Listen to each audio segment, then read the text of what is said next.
Bonjour à toutes et à tous. Bienvenue donc à notre troisième atelier du mois de la création reprise entreprise 2022, 19e édition de cet événement annuel organisé par Initiative Somme France Active Picardie et la Chambre de commerce Amiens Picardie Hauts-de-France.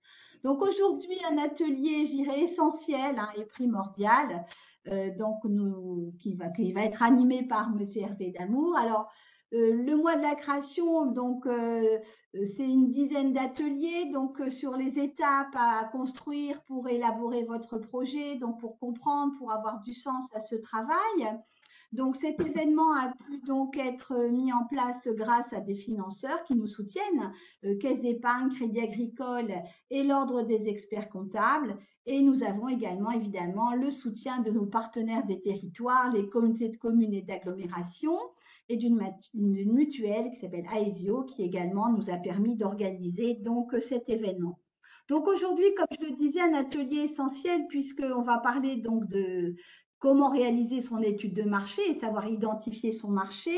Donc, étape incontournable. Donc, quand on dit étude de marché, étude commerciale, étude marketing, on vous invite donc à explorer votre environnement commercial et comment vous allez vous situer au sein de cet environnement commercial.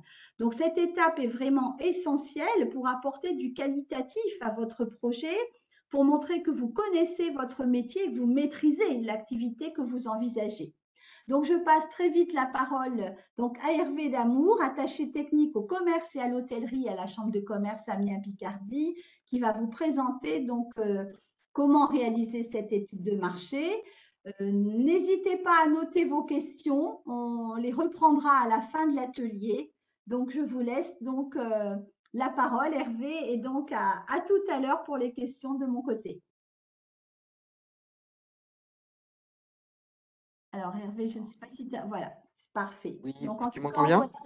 on t'entend et Parfait, on voit le contenu. Pas de souci. très bien.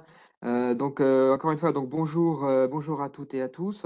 Donc très rapidement, une petite présentation. Donc moi, je travaille à la Chambre de commerce et d'industrie, donc à Amiens. J'accompagne en particulier une catégorie d'entreprises qui sont les entreprises qui réalisent des actes de commerce avec les particuliers.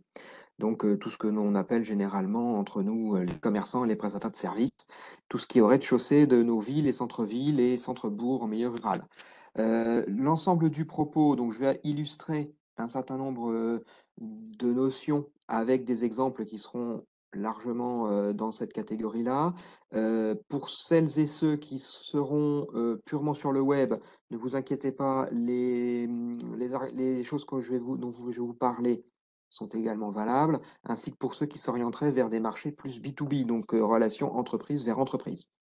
Voilà, donc très rapidement, on va rentrer dans le vif du sujet.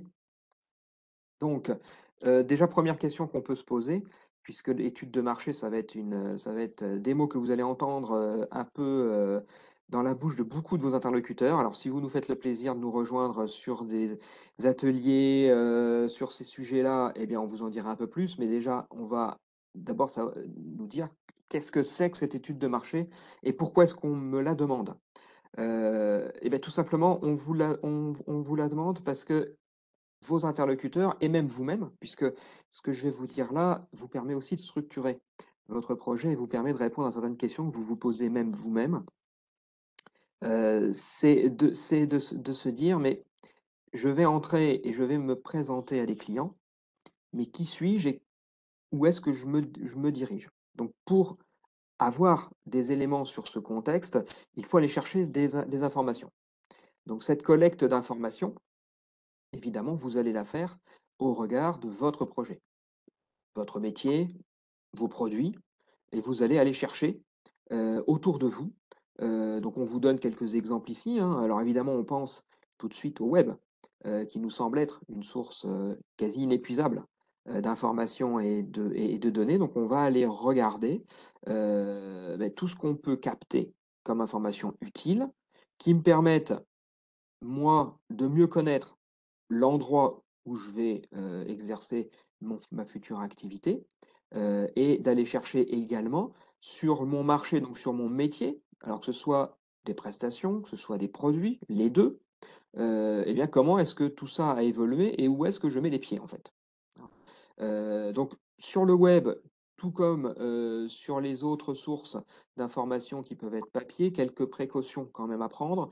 Cette collecte d'informations peut très vite, être chronophage, c'est-à-dire que vous pouvez, être tenté de suivre des fils comme ça avec des informations qui vont vous intéresser. Donc ne vous perdez pas et gardez toujours à l'esprit que les informations que vous allez chercher doivent être des informations qui vous seront utiles immédiatement ou très rapidement à court terme pour votre projet. Vous n'êtes pas là pour réaliser une thèse universitaire sur tel ou tel sujet ou tel marché. Heu, une petite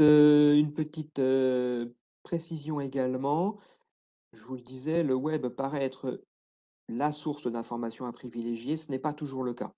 N'oubliez pas, qu'une bonne partie des informations peuvent être obtenues aussi tout simplement, en échangeant avec des acteurs de ce marché, de votre futur marché, en allant chercher peut-être des éditions et de la presse qui peut être spécialisée. Certains métiers ont des organes de presse, hein, le métier de l'hôtellerie, des débitants de tabac, un certain nombre de métiers ont des sources d'information dans ce sens-là, et certains autres métiers également continuent de pratiquer, et ont repris d'ailleurs cette pratique, post-Covid, des salons professionnels. Donc ça peut être aussi l'occasion, que ce soit des salons professionnels ouverts à tous ou un peu plus fermés, comme ça peut être le cas quelquefois dans le prêt-à-porter, ou dans l'emballage où vous avez, les prestataires qui veulent se retrouver entre eux et avec de vrais clients et pas simplement des curieux.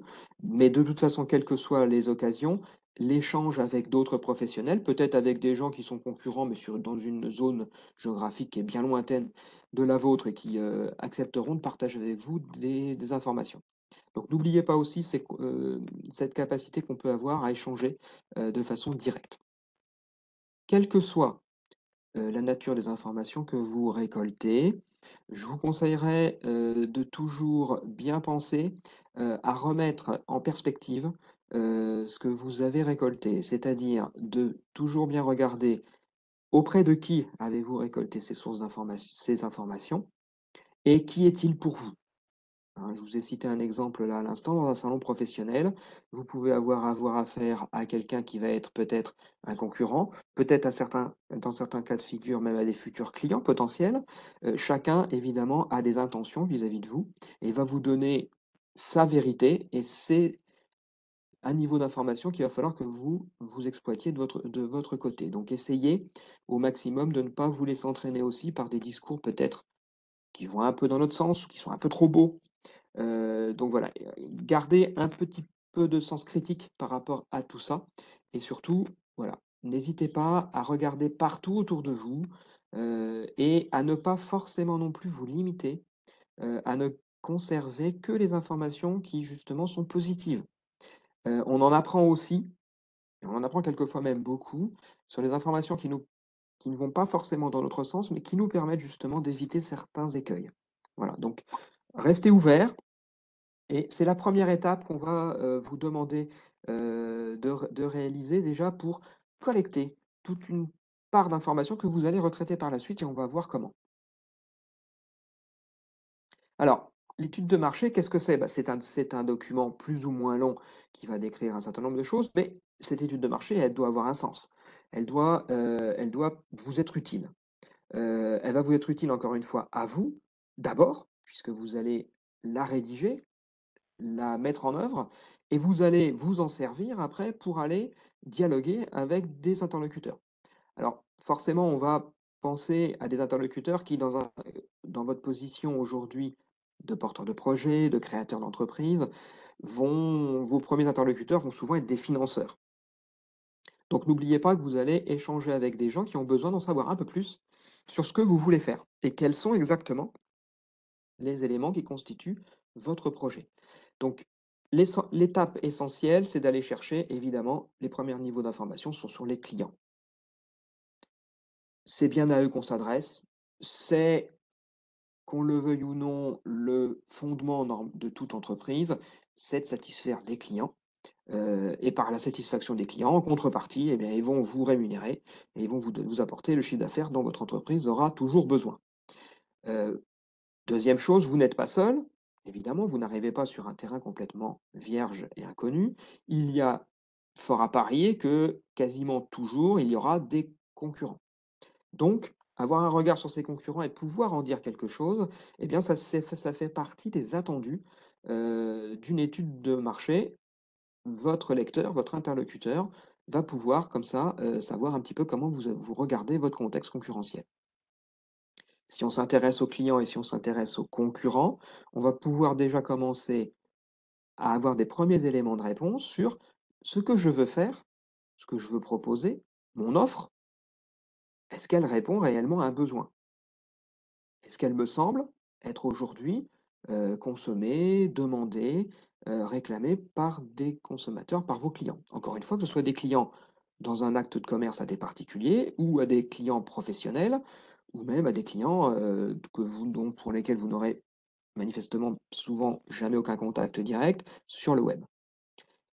Il y a un autre point également qui est à prendre en compte et c'est une des ambitions d'une étude de marché dans l'idéal, c'est de pouvoir récolter suffisamment d'informations chiffrées pour pouvoir aboutir, vous, à un chiffre d'affaires prévisionnel. Alors, un chiffre d'affaires prévisionnel que l'on va appeler issu de l'étude de votre marché.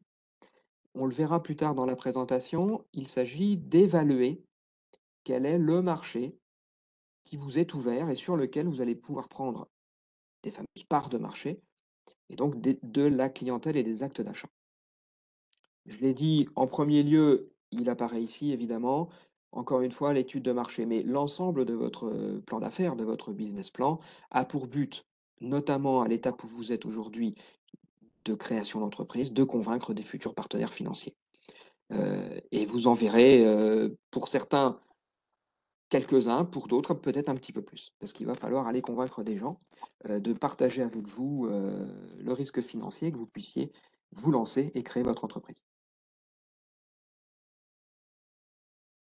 Alors, pour rentrer un petit peu plus dans le détail déjà, j'aime toujours à redonner cette, définition extrêmement simple, hein, que quasiment tout le monde a en tête, même si on n'a jamais fait, beaucoup de recherches sur ce sujet. Qu'est-ce qu'un marché? Eh bien, un marché, la définition la plus simple qu'on peut en donner, qu'on la donne toujours d'ailleurs, c'est ce fameux lieu de rencontre entre une offre et une demande. Donc l'offre, considérez que c'est vous demain, votre future entrée sur le marché, vous êtes offreur, offreur de produits, de services, de solutions, de facilités, d'un certain nombre de choses et vous allez vous adresser à une demande et cette demande, bah, ce sont vos clients. Donc la rencontre de l'offre et de la demande, c'est vous qui allez vous présenter à vos clients et dire: «Voilà ce que je peux faire pour vous». Maintenant, le marché n'existe pas de façon globale, on peut quand même le marché, on va très rapidement s'intéresser à votre marché. Votre marché va être défini, essentiellement par l'offre que vous allez faire. Encore une fois, que ce soit une offre marchande simple, d'achat-revente, ce qu'on appelle d'achat-revente, c'est-à-dire j'achète des produits et je les propose à mes clients.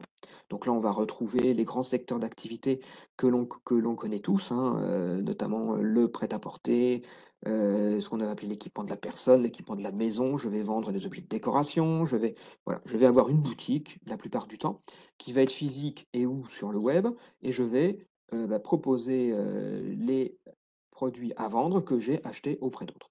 Je peux être un prestataire de service, je peux être un artisan, je peux fabriquer mes propres produits et les vendre. Donc là, dans le milieu de l'artisanat, de la même façon, on va retrouver nos grandes familles d'artisans, artisans alimentaires, artisans du bâtiment, tout ça, c'est bien l'offre et vous allez être sur votre marché. Votre marché va être largement défini par les produits ou les services que vous allez proposer.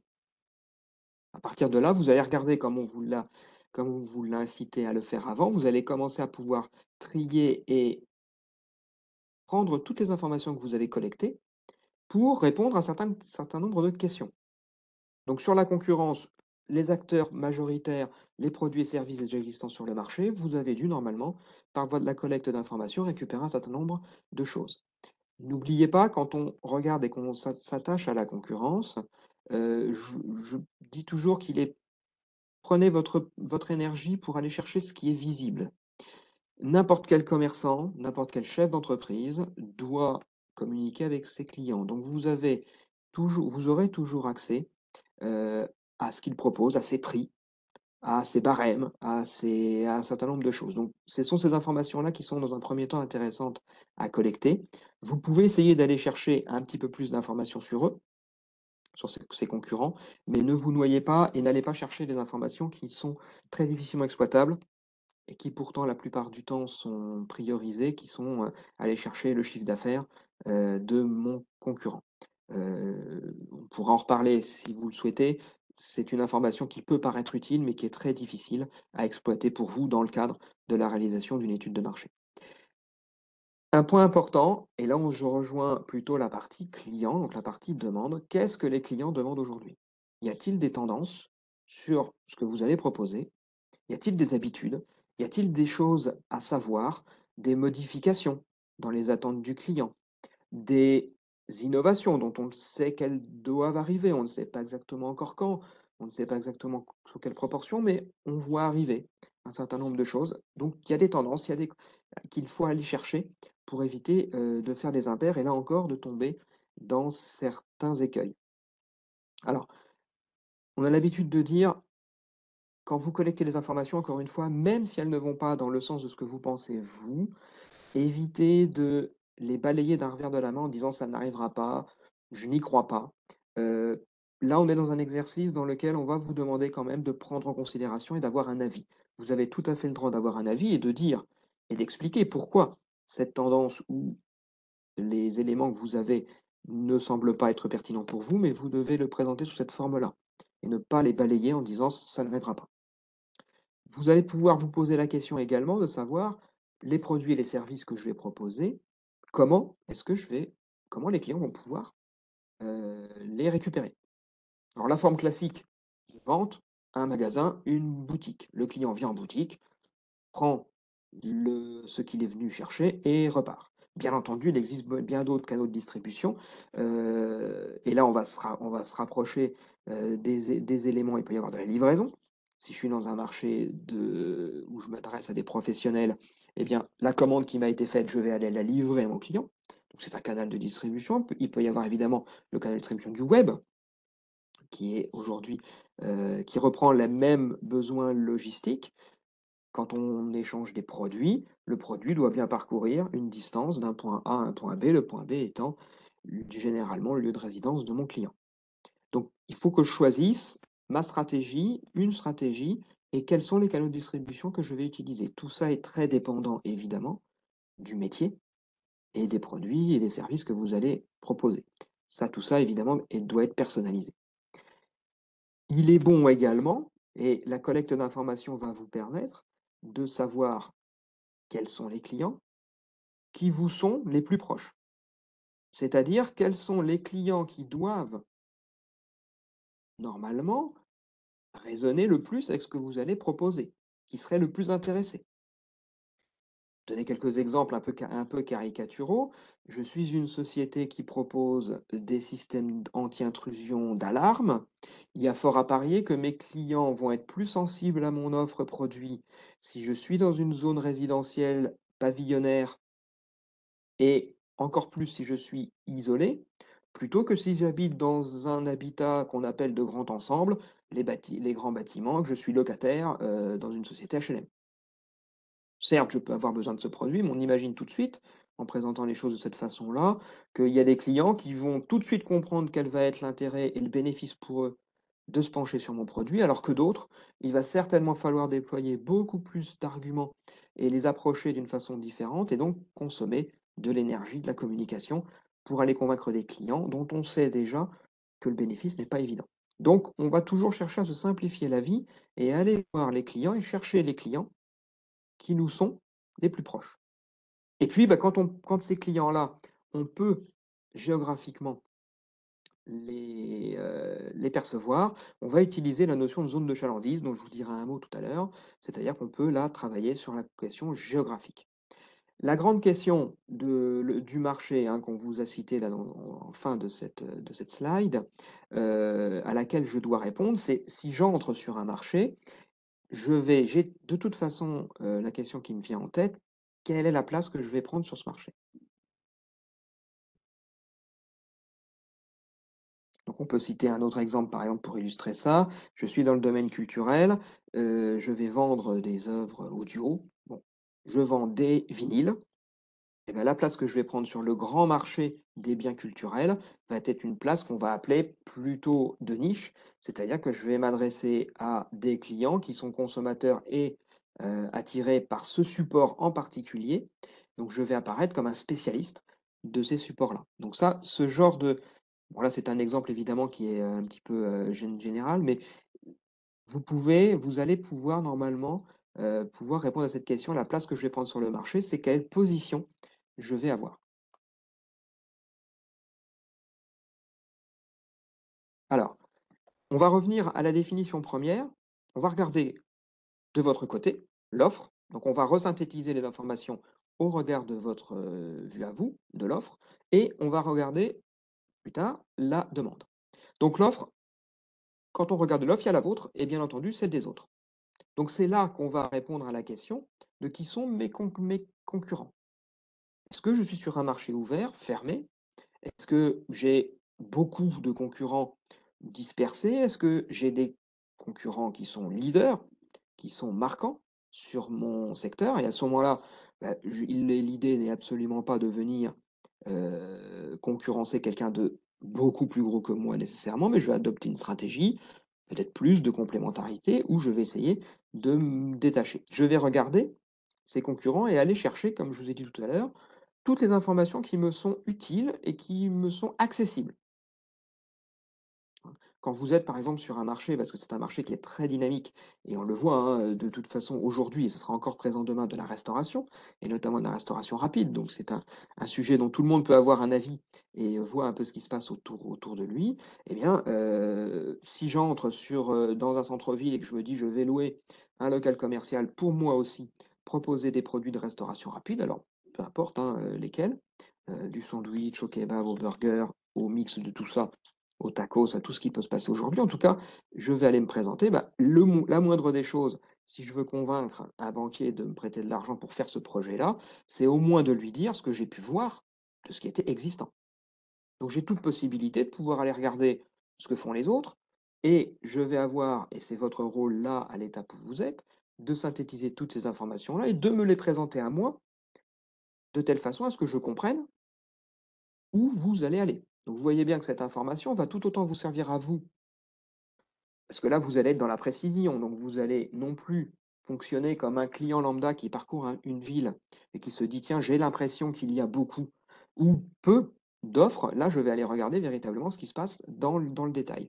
Ce genre d'information, par exemple, sur ce marché est très intéressant.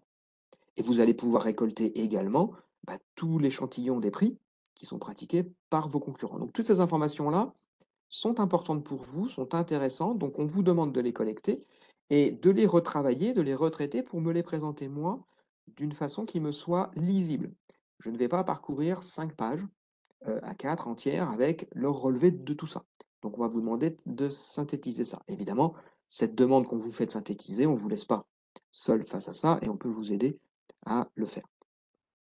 Encore une fois, les résultats financiers, vous le voyez, sont bien présents ici. Je ne dis pas que c'est quelque chose qu'on ne doit pas aller chercher du tout, mais ne gaspillez pas peut-être trop d'énergie non plus sur ça. Je vous avoue que et on le partage avec les partenaires, même si vous allez essayer de récupérer sur des sites comme Infogreffe ou société.com, par exemple, des chiffres comptables ou des choses comme ça, vous verrez qu'il y a la possibilité de déposer ces comptes pour les entreprises, mais qu'elles peuvent aussi le faire sous clause de confidentialité. Donc, vous n'aurez jamais ces informations-là de façon très précise.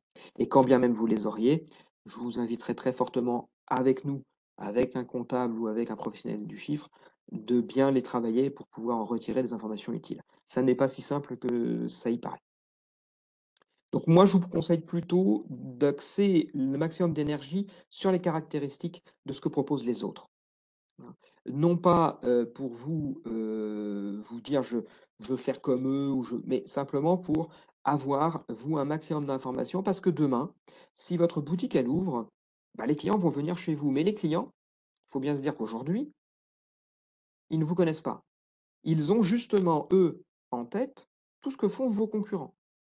Donc vous, en arrivant sur le marché, vous devez avoir au moins le même niveau d'information qu'eux. Je pense par exemple, à des activités qu'on voit aussi, hein, dans nos centres-villes de réparation, par exemple. Réparation de téléphone portable, de coques cassées ou autres. Eh bien, vous pouvez avoir des clients qui vont arriver dans votre boutique et qui vont vous dire: «J'aime bien ce que vous faites, mais vous savez que votre concurrent là-bas, il est, 10 moins cher que vous». Le client a tout à fait le droit de vous le dire. Maintenant, si vous n'avez pas pris la peine d'aller chercher des informations, le dialogue risque d'être assez court avec le client.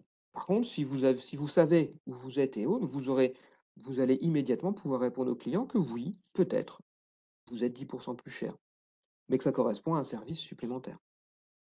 Donc, vous voyez quelle est la traduction de pourquoi est-ce que vous collectez des informations, pourquoi est-ce que vous allez chercher chez les concurrents ce qu'ils font. C'est pour pouvoir vous aussi vous préparer à parler avec vos clients et à bien présenter votre offre. L'intérêt de tout ça, évidemment, étant que le client vous fasse confiance et achète chez vous. Alors, nos canaux de distribution. La vente en magasin, on en a parlé.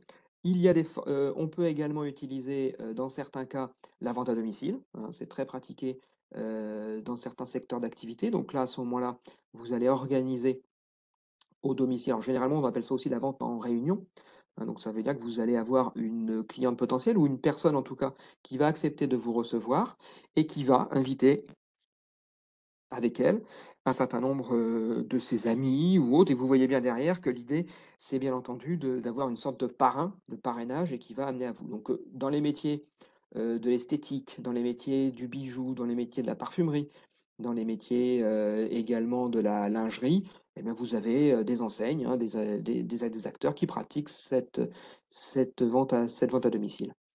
On a également alors toutes ces 3 formes, ces 3 canaux de distribution, je le précise, hein, ne sont absolument pas, heu, à vivre indépendamment. Ils peuvent tout à fait être mixés, hein. Il n'est pas question de choisir, mais il est question de se positionner et de savoir quoi faire avec ça. La vente à distance, alors sur le web, être présent, ça je vous avoue que si vous venez nous voir, on ne vous laissera pas trop le choix de savoir si vous devez être présent sur le web.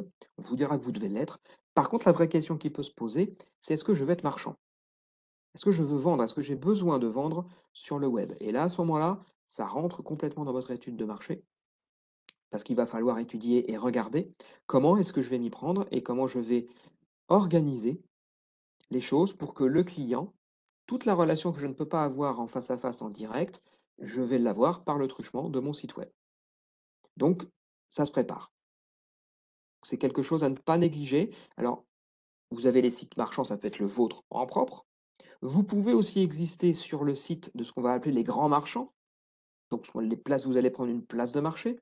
Alors les grands marchands actuels, hein, les grands mondiaux, on les connaît, les Amazon, Alibaba et autres, et consorts, mais ça peut être des acteurs beaucoup plus proches de vous, hein, des sites marchands et des plateformes. Il peut y en avoir un petit peu partout. L'idée ici, c'est de pouvoir proposer certains, tout ou partie de vos produits ou de vos services sur des plateformes qui sont visitées par les internautes. Donc on est bien sur l'intérêt pour vous, c'est d'aller vous présenter vos produits à des clients potentiels. C'est pour ça qu'on y va. Évidemment qu'on va réaliser des actes d'achat et que ça va prendre toute sa place dans votre futur chiffre d'affaires. Mais n'oubliez pas qu'on a en face de nous, même si on ne les voit pas forcément directement, on a bien des clients. Et vous pouvez être dans des activités également qui peuvent avoir des effets de catalogue. Il y en a encore. Donc ces canaux de distribution, c'est comment est-ce que je vais pouvoir communiquer, parler à mes clients, comment je vais pouvoir leur présenter mon offre et faire en sorte qu'elle résonne en eux et qu'ils achètent chez moi, encore une fois. Par rapport à ces canaux de distribution, je vous disais, on peut, pour chaque sujet qu'on a dans l'entreprise d'ailleurs, on peut se définir une petite règle du jeu. Alors on va l'appeler stratégie, c'est un bien grand mot, mais en tout cas, on va se poser la question, de savoir comment est-ce que j'utilise ces canaux de distribution? Puisqu'on peut mettre en place, on peut combiner un certain nombre de choses. Donc vous avez ici les 3, voilà, 3 grandes familles, hein, il peut en exister plus, mais, déjà à travers ces 3 là, vous avez une bonne vision de ce qui peut être fait. Donc votre stratégie va pouvoir utiliser l'une ou l'autre. Donc multicanal, je prends plusieurs canaux et je les utilise indépendamment les uns des autres. Les stratégies plus cross-canal, Donc ça veut dire que là, je vais avoir la précaution prendre la précaution que chacun de mes canaux de distribution soit bien homogène et je vais les articuler entre eux. Alors je vais vous citer un exemple encore, relativement récent, je ne vais pas vous citer le nom de l'enseigne évidemment, mais pour tous ceux qui s'intéresseraient à des formes de magasins qui seraient sous forme de franchise. Vous allez signer un contrat avec un franchiseur et vous attendez de ce franchiseur qu'il ait un certain nombre de comportements. Il va vous mettre généralement à disposition une enseigne. Si vous le choisissez, c'est que vous estimez que l'enseigne est suffisamment visible dans l'esprit des clients pour que ça vous permette, vous, de gagner du temps et que les clients perçoivent bien votre offre. Vous allez proposer certains de ces produits et autres. Et puis, vous avez, par exemple, dans les canaux de distribution, la fameuse question du site web. Est-ce que mon franchiseur vend lui-même les produits qu'il me vend à moi pour que je les revende? Est-ce qu'il les vend lui aussi sur le web? Il vaut mieux le savoir avant. Parce que sinon, ça veut dire que votre principale concurrence, c'est votre franchiseur. Et dans certains métiers, ça existe. Donc, vous, ça peut être une stratégie quand vous avez un partenariat avec un franchiseur, mais vous-même, si vous utilisez plusieurs canaux de distribution et que certains ont des promotions et d'autres pas, je dirais que c'est pas très, très lisible de la part du client. Le client va se dire: «Mais pourquoi est-ce qu'il laisse son prix non remisé à un endroit plutôt qu'un autre? Est-ce que je fais bien?» Donc vous voyez, si vous ne les combinez pas bien entre vous, vous pouvez générer quelque chose qui est très dangereux dans l'esprit du client, c'est le doute. Vous ne devez à aucun moment faire douter le client. Donc quand on utilise plusieurs canaux de distribution, il est toujours bon d'avoir à minima cette intention du cross-canal. Et puis l'omnicanal, là par contre, on va faire en sorte que ces canaux puissent se nourrir les uns les autres. Donc on va essayer d'optimiser et c'est vraiment, le mot-clé, sur ces stratégies omnicanales. C'est-à-dire que là, je vais optimiser ma présence et je vais faire en sorte que ces canaux de distribution soient, les plus optimum possibles pour moi. Ça, encore une fois, ce sont des questions que, vous devez vous poser, surtout ne restez pas seul avec ces questions, et n'hésitez pas à toujours revenir, vers nous ou vers d'autres professionnels qui peuvent vous aider, vous accompagner là-dessus. Donc ça, c'était pour la partie de l'offre, qui je suis moi, comment je vais entrer sur le marché, qui s'y trouve déjà et maintenant on va s'intéresser à qui vont être vos clients, la demande. Donc la demande, si quand je pose la question à des chefs d'entreprise et que je leur demande: «Quels sont vos clients?» Ils me disent généralement: «Bah, c'est ceux qui achètent chez moi». Ils ont raison. C'est vrai qu'un client est celui qui achète chez vous. Mais si on s'en tient à ça, on conviendrait que c'est pas très précis et que ça manque un petit peu quand même, de contenu. Donc que ce soit dans une clientèle de particuliers, d'entreprises ou les 2, puisqu'on peut avoir, notamment dans la prestation de services, on peut tout à fait avoir, un portefeuille de clients avec des particuliers, un autre portefeuille de clients avec des entreprises. Eh bien, on va aller regarder, je vous disais tout à l'heure, quels sont les clients qui me semblent raisonner le plus et être le plus, attirés par ce que je vais leur proposer. En quoi est-ce que ce que je vais leur proposer va immédiatement pour eux générer l'idée qu'ils ont un bénéfice à ça? Donc je vais aller regarder et je vais segmenter ma demande client. C'est-à-dire que je vais alors vous avez plein de méthodes, hein, vous et encore si vous allez sur le web, on va vous en proposer, un certain nombre. Celle qui me semble être aujourd'hui peut-être la plus présentée est celle qui est, ce qu'on appelle les personae. C'est-à-dire qu'on va vous demander de créer un, 2, 5, 10 profils de clients, alors assez généralistes, hein, et on va dire: «Bah, ce client-là me semble être celui, qui va être le plus attaché». Donc ça peut être, bah, pour certains, ça va être, des cri et vous allez utiliser des critères pour ça. Ceux qui vous sont décrits ici, vous voyez qu'il y a 3 petits points évidemment puisque tout ça est personnalisé. Pour certains produits et bien, vous allez vous intéresser à l'âge de vos clients. Si je vends des voitures, je vais éviter, d'envoyer une communication à des enfants. Ça n'a pas grand intérêt dans un premier temps. Si je propose, des vêtements pour hommes, il y a fort à parier que je vais créer un personnage masculin et je vais créer peut-être un autre personnage féminin également. Parce que là, ce critère du sexe va être intéressant pour moi, en fonction de ce que je sais des habitudes de consommation de mes clients. J'ai des clients qui vont acheter tout seuls et puis j'ai des clients qui vont apprécier d'être accompagnés de madame et donc je vais m'intéresser à ce moment-là. Pourquoi je fais des personnalisés? C'est parce que je vais m'intéresser à comment fonctionnent ces clients-là. Quel est mon intérêt à moi? C'est que mieux je connais mes clients, mieux je peux leur présenter mon offre et les avantages qu'elle présente pour eux. Et donc, vous voyez bien derrière que l'intention, encore une fois, est de les convaincre que ce que vous leur proposez va leur être bénéfique. Et donc, in fine, c'est l'acte d'achat que l'on recherche et que tous les chefs d'entreprise recherchent, évidemment. Donc, on va s'intéresser à quels sont leurs besoins, comment est-ce qu'ils achètent généralement, où est-ce qu'ils vivent, quelles sont les grandes caractéristiques, et je vais regarder. Alors, c'est relativement simple à faire. Je dis relativement. Quand on est dans un exercice où on va ouvrir une boutique et où on va amener les clients à venir vers moi, sur le web, c'est un petit peu plus complexe parce qu'on a l'impression de pouvoir s'adresser à tout le monde et que tout le monde peut effectivement venir consulter, consulter mon offre. Néanmoins, les besoins clients et le bénéfice que les clients peuvent avoir de ce qu'ils vont trouver chez vous n'ont pas beaucoup de différence. Le web est quand même largement un canal d'information et de distribution, mais il y a fort à parier que le client se pose les mêmes questions que s'il venait en boutique, qu'il ait le même œil, et d'ailleurs sur le web c'est assez redoutable, un œil comparateur, puisque vos produits vont pouvoir être comparés à ceux d'une concurrence beaucoup plus large, donc on va se poser en fait les mêmes questions. On va chercher le comportement client, mais cette fois-ci sur le web.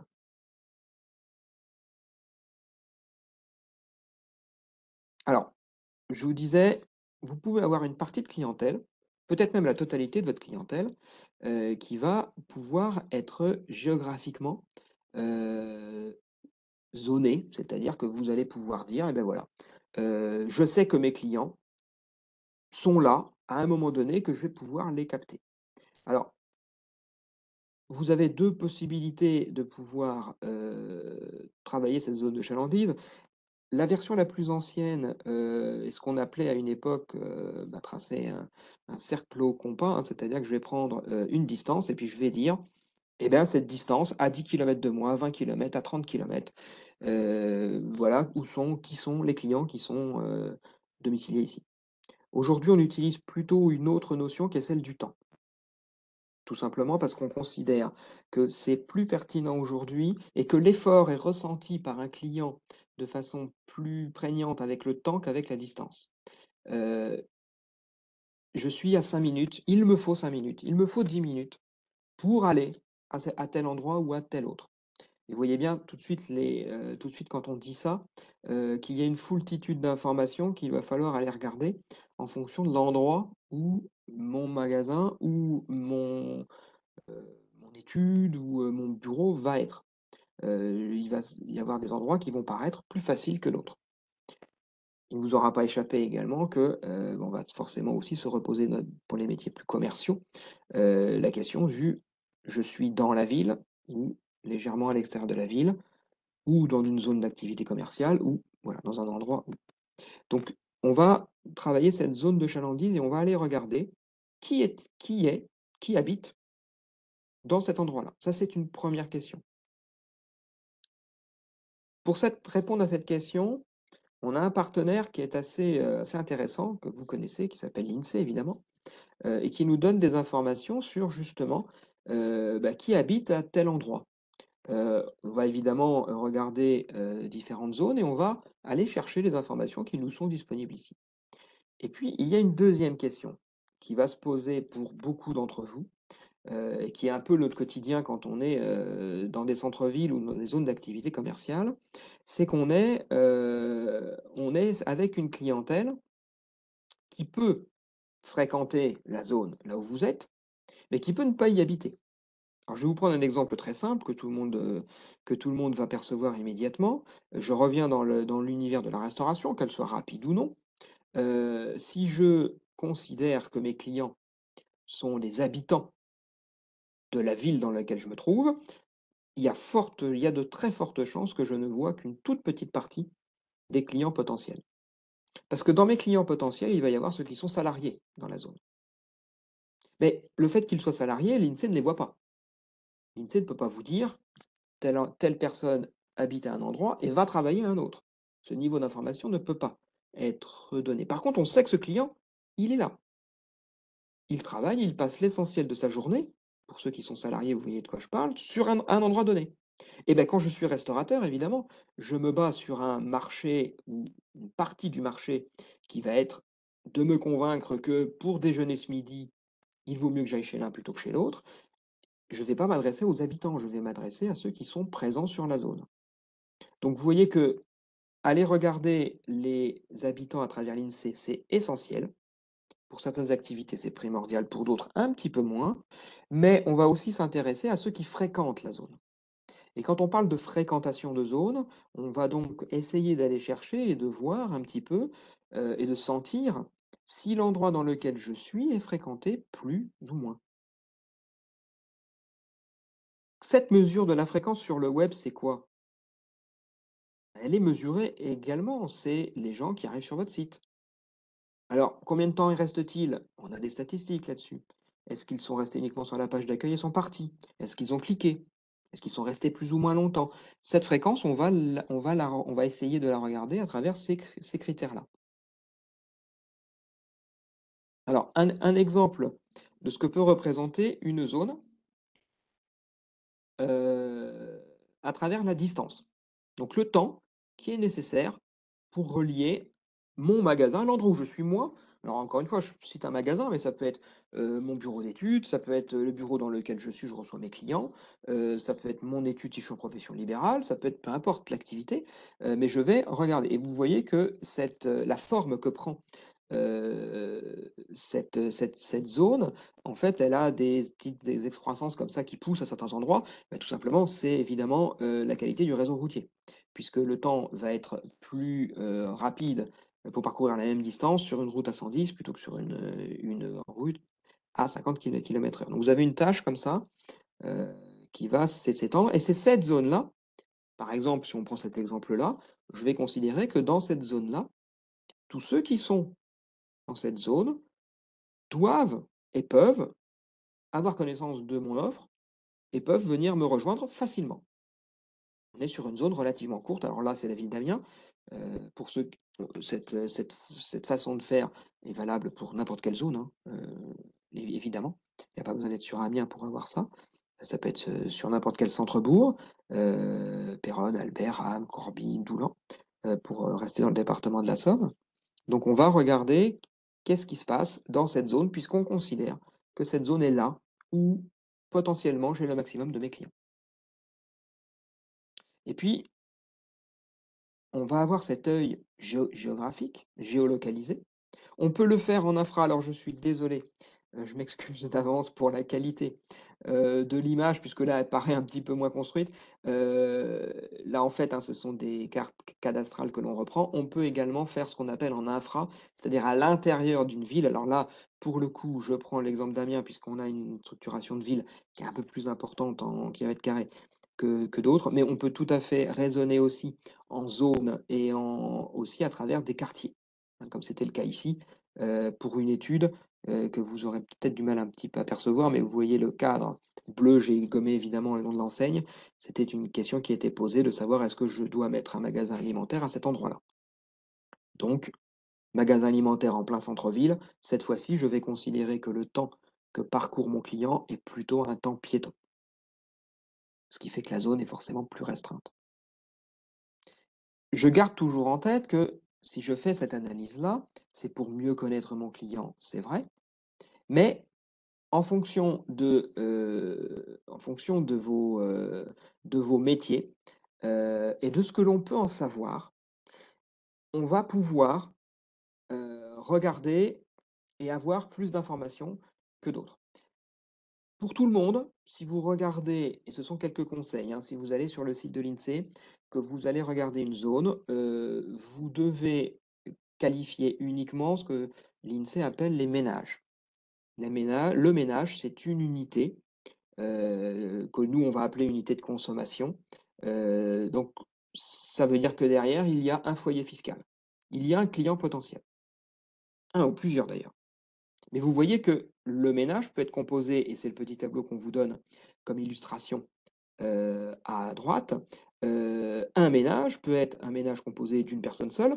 D'ailleurs, on arrive à savoir, et je vous ai mis ce tableau exprès pour voir qu'on peut avoir un niveau de détail sur savoir quels sont les hommes dits célibataires, femmes célibataires, les ménages sans famille, les ménages avec famille, avec plus ou moins d'enfants, ou famille monoparentale. Vous voyez qu'on a un niveau de détail qui peut, en fonction de vos produits et services, se révéler assez précieux pour avoir une estimation de qui sont mes clients potentiels. Donc évidemment, ces ménages-là, je ne peux pas les connaître individuellement. Vous voyez, les chiffres que cela représente, ce serait une quête impossible. Donc on va chercher à savoir comment est-ce qu'ils se comportent et on va se poser quelques questions. Donc comment est-ce qu'ils consomment? Comment est-ce qu'ils aiment à consommer? Donc là, évidemment, on va rebalayer tous les paramètres. C'est un exemple ici, qui est un exemple urbain, mais on peut le situer tout à fait en milieu rural. Donc dans le comment consomment-ils, on va chercher à savoir, est-ce qu'ils viennent à pied, en voiture?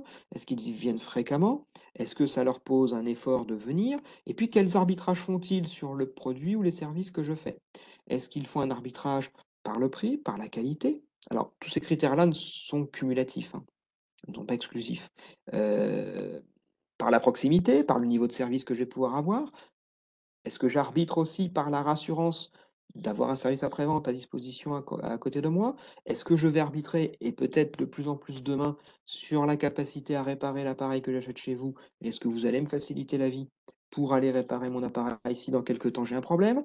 Est-ce que ça va être par la solution de financement? Est-ce que ça va être par la solution, voilà, il en existe par la fidélisation, par un certain nombre de choses.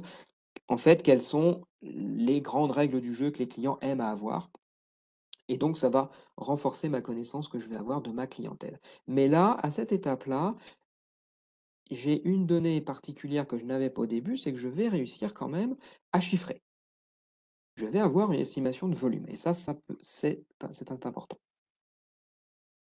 Alors, il y a une inégalité, dont on ne peut pas grand-chose d'ailleurs, depuis très longtemps. Alors je vous ai volontairement mis, un document qui date de 2009, hein. Rassurez-vous, ce n'est pas une erreur. Ce n'est pas pour vous renvoyer vers quelque chose qui ne serait plus utile aujourd'hui. C'est juste pour vous illustrer le fait que depuis déjà de très nombreuses années, qui se traduisent maintenant en décennies, nous pouvons avoir des données statistiques sur les habitudes de consommation des Français à travers leurs actes d'achat dans ce qu'on va appeler leurs achats de proximité, leurs achats habituels. Et vous voyez les grandes familles de produits sur lesquels on peut avoir des données. Et évidemment, il ne peut pas s'agir de tous les secteurs d'activité, de tous les produits, de tous les services. Donc c'est là qu'il y a une inégalité, dans le sens où, pour ceux qui sont dans des métiers ou des familles de produits qui ne sont pas compris dans cela, il va falloir avoir la même approche, la même volonté d'aller chercher des éléments, mais ils vont être un petit peu moins accessibles, il va falloir un peu plus enquêter. Donc là, on a ce qu'on répartit sous grande famille, hein, alimentaire, repas, équipement de la personne, donc tout ce qui touche à l'individu, l'équipement de la maison, les cultures loisirs, l'automobile, le santé-service. On va avoir un panel de produits, de métiers, pour lesquels on va avoir des informations. Qu'est-ce qu'on va en faire? Alors, voilà un petit peu le type de tableau et voilà quels sont les niveaux d'information qu'on va pouvoir avoir. Heu, je vais passer très rapidement à la slide suivante puisque je vais vous expliquer comment on va pouvoir récupérer ces chiffres et comment on va pouvoir les utiliser surtout, hein. Déjà sur ce premier tableau, vous voyez qu'on peut avoir une distinction assez fine dans les produits. Alors là, j'ai pris des produits alimentaires, je suis pas allé au compliqué, j'ai pris les premiers. Pour ceux qui nous écouteraient aujourd'hui et qui auraient un métier dans l'épicerie, vous voyez qu'on peut avoir un niveau de détail qui peut être assez fin. Et puis on va regarder un petit peu quel est le marché global estimé, des montants des dépenses en millions d'euros par an qui sont faits par les Français.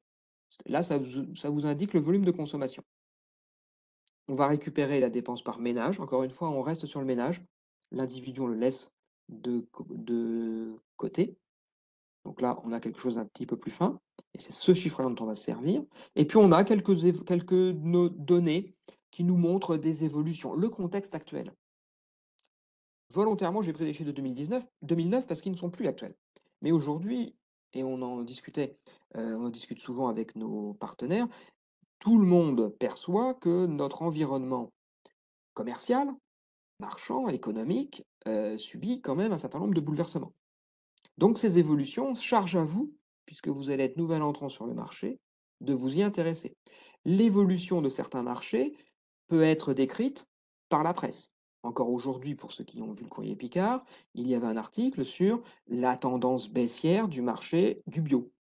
Bon, Voilà, c'est une information qu'on se doit de prendre en compte. Alors, on a pu généralement, quand on est sur des biens et des services que l'on consomme soi-même, on a déjà évidemment un avis sur la question et on voit bien, on sent bien un certain nombre de tendances. Mais là, ça peut y avoir il peut y avoir un partenaire extérieur qui vous donne des informations là-dessus. Donc ça, il faut absolument le prendre.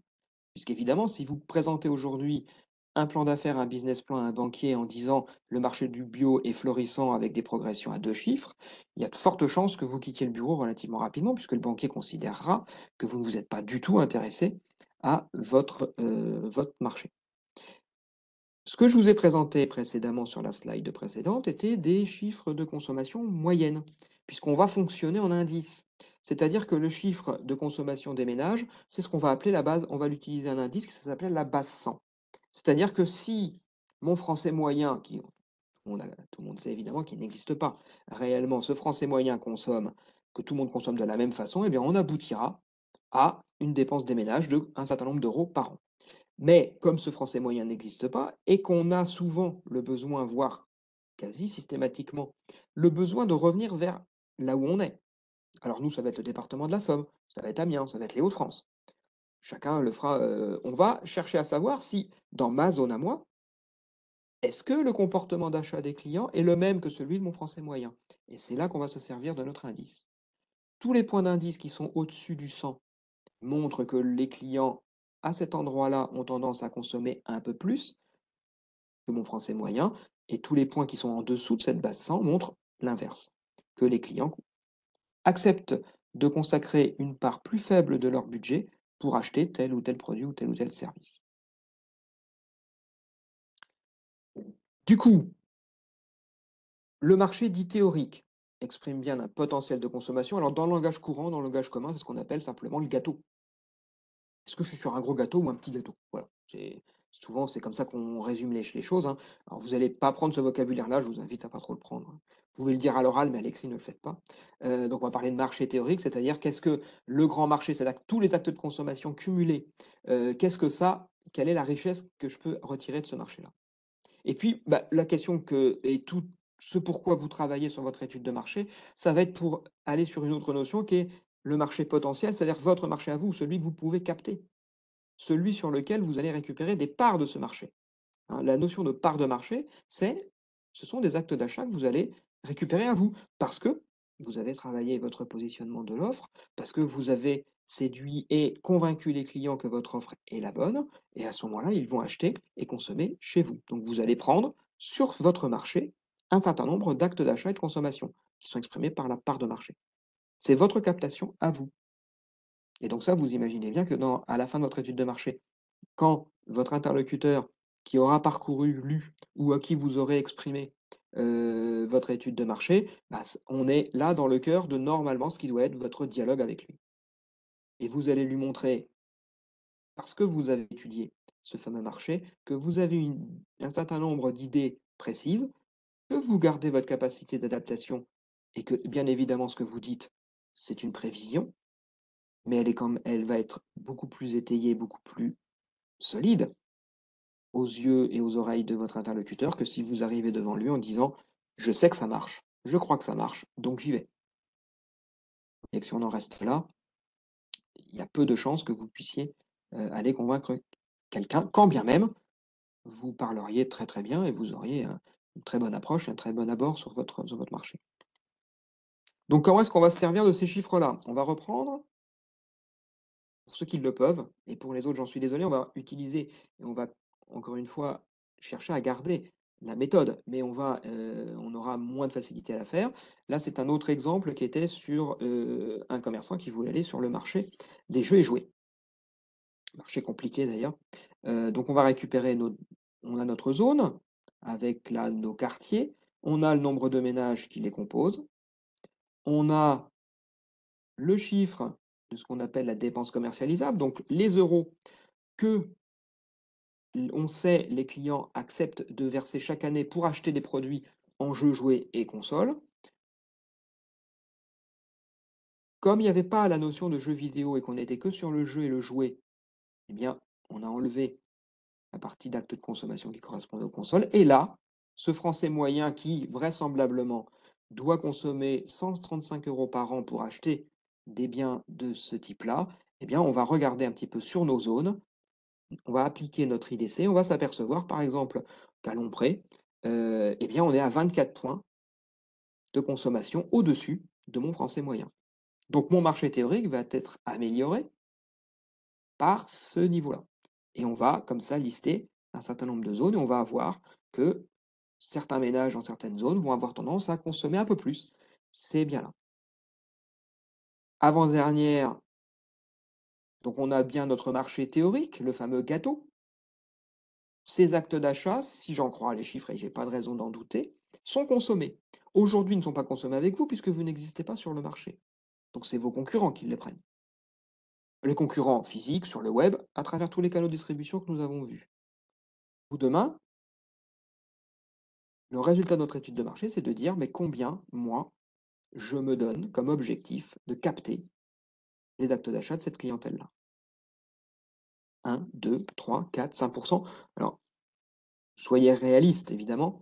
Vous ne pouvez pas prétendre récupérer 25% d'un marché simplement parce que vous vous installez. Ça voudrait dire qu'un client sur 4 va venir vers vous et va instantanément avoir tendance à délaisser les autres.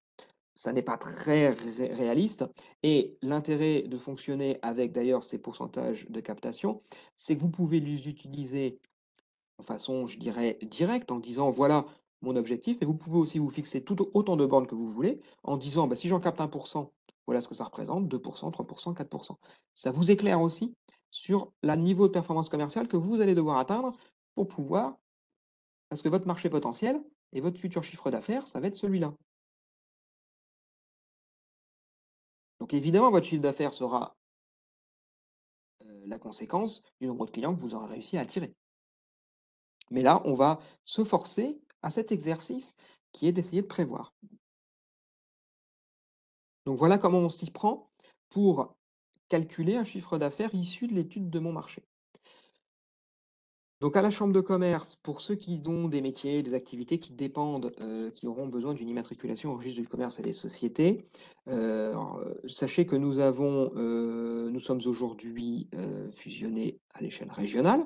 Nous sommes bien région Hauts-de-France et donc nous avons un service dédié aux études dont vous aurez le contact ici si ça vous intéresse pour aller chercher des informations.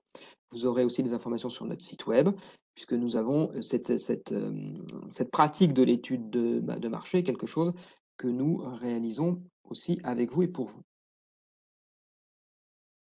En conclusion de du bien fondé de mon étude de marché, eh bien, pour vous-même, vous allez d'abord avoir un éclairage beaucoup plus précis sur, avec tout ce que j'ai étudié, tout ce que j'ai vu, y a-t-il une opportunité pour que mon projet réussisse?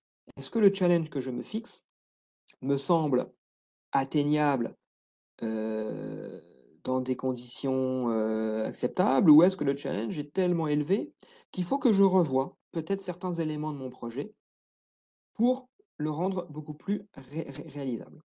Et puis pour ceux qui le peuvent, chaque fois que possible évidemment, je vais essayer de traduire tout le travail que j'ai fait dans mon étude de marché pour aboutir à un ou plusieurs chiffres d'affaires prévisionnels, qui vont être l'expression justement chiffrée de ce challenge commercial que je me fixe. Est-ce que j'ai besoin de capter 100, 1000, 10 000 clients pour pouvoir être viable et être rentable? L'étude de marché ne répond pas directement à cette question, mais elle apporte des éléments qui permettent de dire oui, j'ai un marché, le marché vers lequel je me destine, les clients que je veux aller convaincre, il y en a suffisamment pour pouvoir faire en sorte que je puisse exister sur ce marché. Voilà.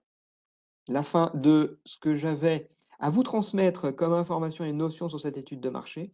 Je vais laisser la parole à Dominique, bien sûr. Vous avez nos coordonnées, donc voilà, nous sommes, évidemment toujours à l'écoute, auprès de vous pour vous conseiller sur ces sujets-là. Merci beaucoup Hervé de ta présentation, qui est indispensable hein, dans l'élaboration d'un projet. N'hésitez, je ne sais pas s'il y a des questions qui ont été peut-être posées. Je vais voir si Natacha a eu des retours de questions. Donc, je n'ai pas vraiment pas de questions, pas encore, mais en tout cas, prenez encore, on a encore quelques minutes à vous consacrer, donc n'hésitez pas, il n'y a jamais de questions comme on dit bête ou idiote, hein. Faut oser poser des questions, c'est important, la curiosité est importante.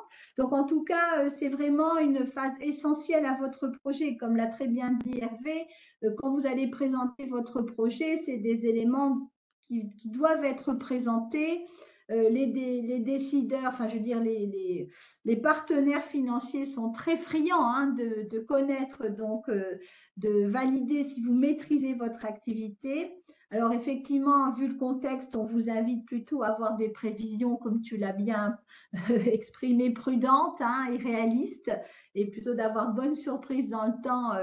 Et on vous le souhaite. Je voulais également donc préciser qu'il y avait un atelier qui allait compléter le propos d'Hervé Damour sur tout ce qui est sur un atelier sur le numérique, hein, donc comment donc être visible hein, sur tout ce qui est réseaux sociaux, etc., pour capter d'autres clients, une autre clientèle. Donc l'atelier numérique aura lieu le 21 novembre, donc à 11 heures. Hein, donc surtout, n'hésitez pas à le rejoindre. Donc, c'est lundi prochain. Hein, donc, utilisez les outils digitaux pour développer son activité. Donc, surtout, n'hésitez pas à venir en complément à cet atelier. En tout cas, c'est des questions que vous allez avoir. Hein. Donc, tout ce qui est, voilà, comment avez-vous construit votre chiffre d'affaires? Comment vous différenciez-vous de vos concurrents hein? Tout ça, c'est des questions effectivement que vous allez donc entendre de votre banquier, des membres de nos comités d'attribution, de nos prêts d'honneur ou de nos garanties. Enfin, et dans le travail d'élaboration, c'est forcément un questionnement qui sera abordé avec vous dans le cadre de l'accompagnement. Je ne sais pas, donc d'autres des questions sont arrivées, on va regarder. Alors. Non, pas, donc pas de questions. Ben, en tout cas, je pense que donc c'était très clair. N'oubliez pas aussi, Hervé a parlé de l'INSEE, mais vous avez aussi un site qui est très riche, hein, qui est celui de bpifrance-création.fr, hein, où vous avez aussi des fiches émergence hein, sur certains métiers qui peuvent vous donner aussi quelques éléments de marchés nationaux. En tout cas, je ne sais pas, Hervé, si tu as, avant que je conclue, si tu avais d'autres propos à apporter ou d'autres conseils. Non, tout a été dit dans cette heure qu'on a consacrée sur le sujet. Voilà, ensuite, non, si ce n'est que évidemment, on vous donne des éléments et une méthode qui doit être appliquée, qui doit être personnalisée hein, à chaque projet. Évidemment, une étude de marché ne ressemblera pas à une autre dans son contenu. La façon de s'y prendre, oui, mais dans le contenu, évidemment. Donc voilà, que ce soit avec nous ou avec d'autres partenaires, ne restez pas seuls. Exactement, ne restez pas seul. Et donc, c'est vraiment l'objectif hein, de ce temps fort sur la création d'entreprise, c'est qu'effectivement, vous apportez du contenu, mais aussi vous invitez évidemment à travailler votre projet et d'être entouré, accompagné par des personnes, donc des conseillers, des personnes ressources autour de votre projet. Donc, en tout cas, donc pour cette semaine, donc nous avons pas d'autres ateliers qui sont prévus en webinaire. Hein.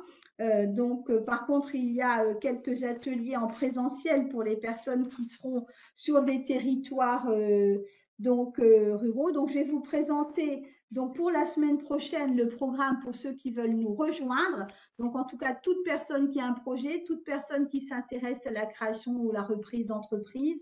Donc, rejoignez-nous la semaine prochaine sur les webinaires où vous allez avoir, on va parler là cette fois de mode de fonctionnement. Hein, choisir son mode d'organisation juridique, les statuts qui sont possibles à utiliser. Ensuite, il y aura donc ça c'est le lundi 14. Nous aurons ensuite donc un atelier sur les incidences sociales et fiscales hein, de ces choix de statut, d'organisation juridique. Atelier donc qui est très complémentaire et qui poursuit l'atelier donc études de marché puisqu'on a parlé de prévision.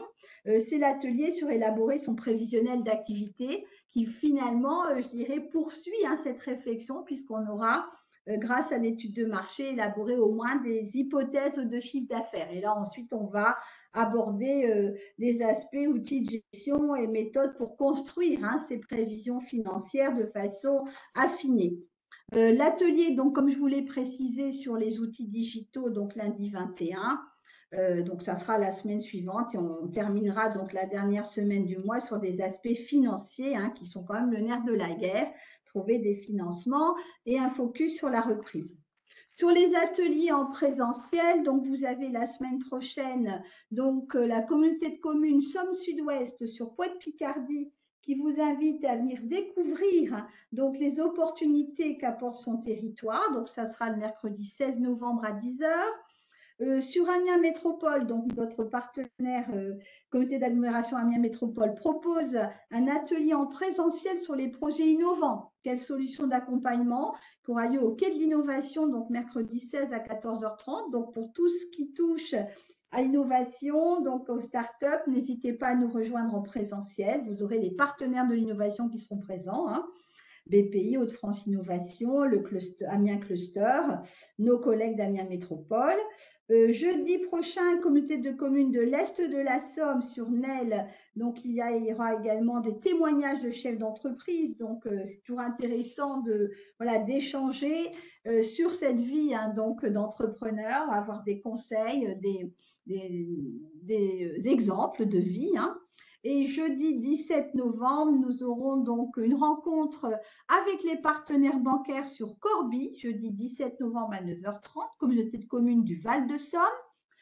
Sur le tourisme, donc là on est un peu plus loin d'Amiens, on est sur la communauté d'agglomération Baie de Somme, jeudi 17 à 14h, créez votre activité touristique, ce qui est un peu plus logique sur l'ouest de notre département où c'est un sujet vraiment donc je dirais qui concerne le territoire. Et le vendredi 18, donc nous aurons à la communauté de communes du Pays du Coquelicot également des échanges avec des porteurs de projets, des élus qui seront présents pour vous présenter ce qui se passe sur cette communauté de communes du Coquelicot et ça se passera à Méholt, jeunes créateurs porteurs de projets. Donc n'hésitez pas pour ceux qui sont sur ces territoires à aller rejoindre cet atelier en présentiel. Et ensuite, je vous présenterai la semaine prochaine les ateliers de la dernière semaine. En tout cas, ces ateliers, je vous le rappelle, sont complètement gratuits, donc profitez-en. Hein, faites-vous un programme de découverte et d'information. Vous pouvez donc vous y inscrire, je pense que vous le savez pour ceux qui sont parmi nous, donc sur notre page Facebook ou via notre site internet www.franceactive-picardie.org. Un grand merci à Hervé Damour de la Chambre de commerce Amiens-Picardie, Hauts-de-France, pour sa participation. Donc, merci de ta coopération, Hervé. Et merci en tout cas à la Chambre de commerce en tant que partenaire qui nous permet d'organiser cet événement. À très bientôt. N'hésitez pas à rencontrer donc les acteurs du territoire pour travailler votre étude de marché. C'est essentiel. Merci à tous et donc je vous dis à la semaine prochaine. Au revoir. Bonne journée, au revoir.